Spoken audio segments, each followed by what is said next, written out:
மத்திய கிழக்கில் பதட்டம். ஈரான், அமெரிக்கா, இஸ்ரேல் மோதல் உச்சம்.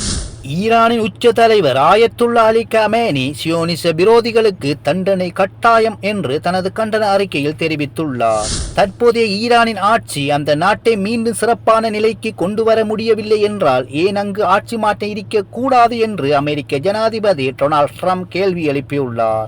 ஈரான் அதிபர் மசூத் பெசஸ்கியான் அமெரிக்க தாக்குதலுக்கு அவர்களுக்கு கண்டிப்பாக பதில் கடுமையாக அளிக்கப்படும் என்று எச்சரிக்கை விடுத்துள்ளார். போர்டோ, நடான்ஸ், இஸ்பஹான் ஆகிய இடங்களில் தாக்குதல் நடத்திய பிறகும் அதிகமான கதிர்வீச்சு பதிவாகவில்லை என ஐநா அணுமுகமை தெரிவித்துள்ளது. இது ஒரு உலகப் போரின் தொடக்கமா? உங்கள் கருத்தை கீழே கூறுங்கள். நன்றி.